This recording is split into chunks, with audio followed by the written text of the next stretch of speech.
Desa adat Alapsari Jineng Dalem, Kecamatan Buleleng merupakan salah satu desa adat yang jaraknya dekat kota Singaraja. Desa adat yang memiliki dua banjar adat, yakni Banjar Adat Bukit dan Banjar Adat Gambang itu memiliki warisan ritual upacara unik dan potensi kerajinan tenun songket. Untuk membentengi warisan leluhur itu, Desa Adat Alapsari Jineng Dalem melaksanakan program pelestarian yang sejalan dengan program Nangun Satkerti Loka Bali NSKLB. Kelihan Desa Adat Alapsari Jineng Dalem Ketut Suranase menjelaskan wewidangan desa adat yang dipimpinnya itu seluas 143 hektar. Sebelah selatan desa tersebut berbatasan dengan Desa Adat Tenaon dan Desa Adat Poh Bergong. Di baratnya berbatasan dengan Desa Adat Penglatan, sebelah timur dengan Desa Adat Sinabun, dan sebelah utaranya berbatasan dengan Desa Adat Penarukan. Sejak terbentuknya hingga sekarang, total kerama desa sebanyak 835 kepala keluarga. Kerama desa dahulunya sebagian besar menggeluti usaha tani sebagai penghasilan utama. Selain itu, para ibu rumah tangga hampir keseluruhan menjadi penenun songket.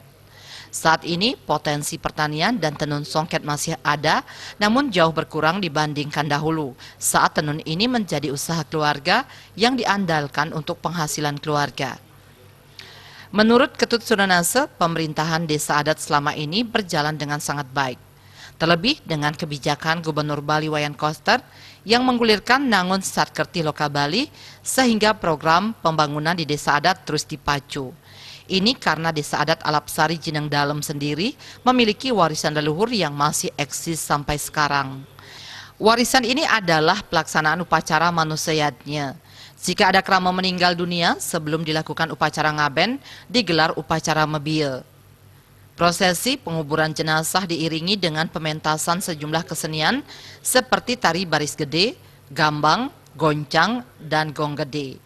Jika dahulu setiap kerama ini wajib melaksanakan upacara mebiel, namun karena kemampuan kerama berbeda-beda, sehingga ada juga yang tidak menggelar dan langsung melakukan kremasi.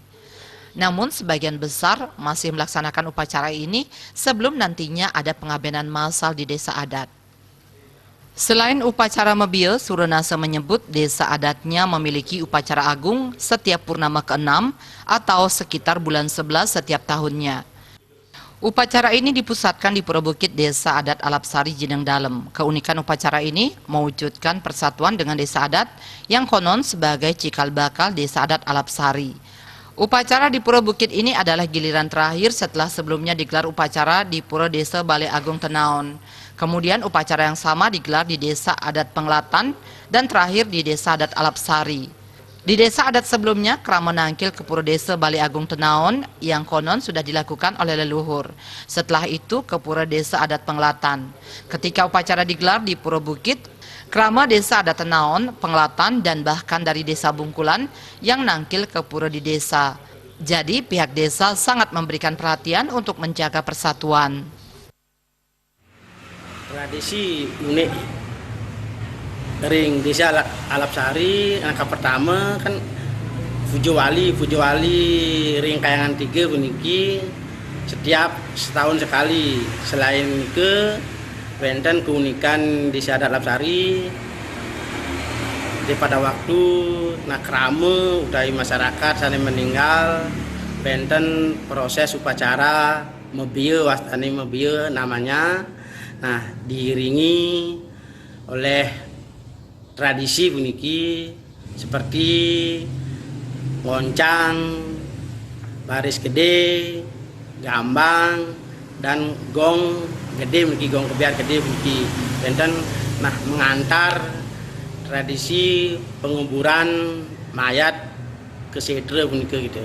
Mendem menguburkan diiringi oleh kesenian-kesenian Bali ke sane potensi nah kuat ring Desa Adat Alapsari proses upacara mebieu namanya.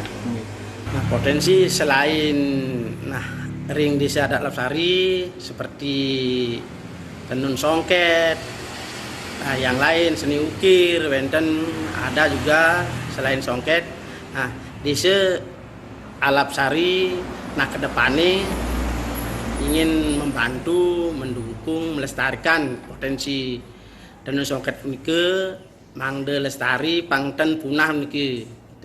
Nah kedepannya icen modal, terus pembinaan tentang tenun, pemasaran tentang hasil tenunan niki pang sejalan ke ada hasil mangde nah pemasarannya pang wenten gitu.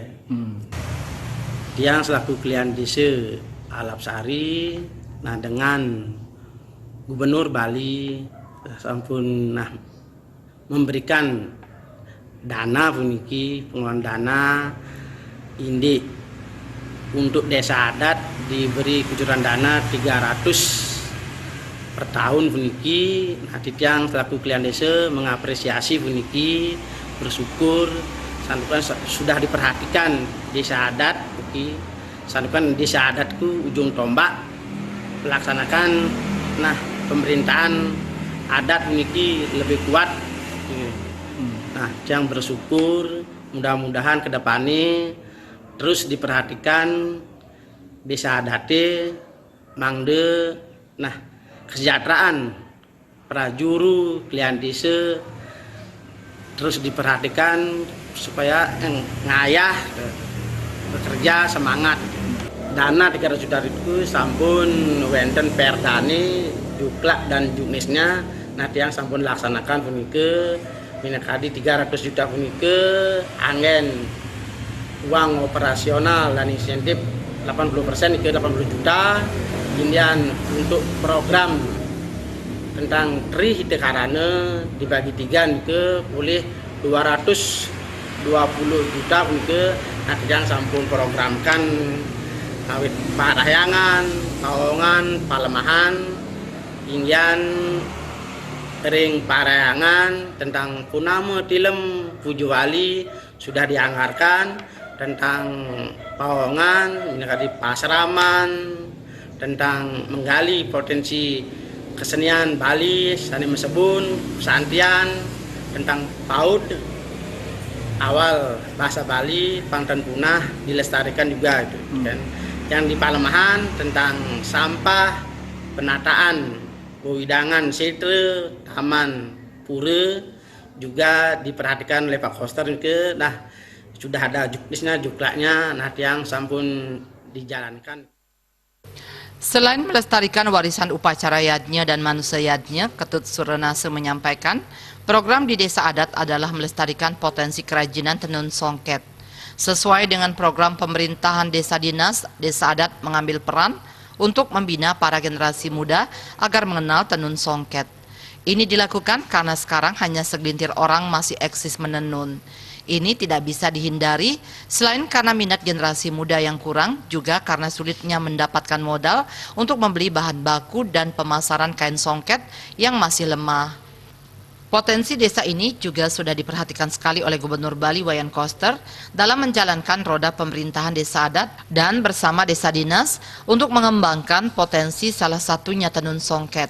Pihak desa tidak ingin kerajinan ini punah karena tidak ada yang meneruskan, sehingga bantuan 300 juta itu diprogramkan pembinaan atau membantu permodalan dan hal lain.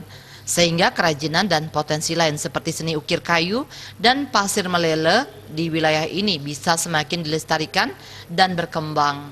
Mudiarto, Bali Pos melaporkan.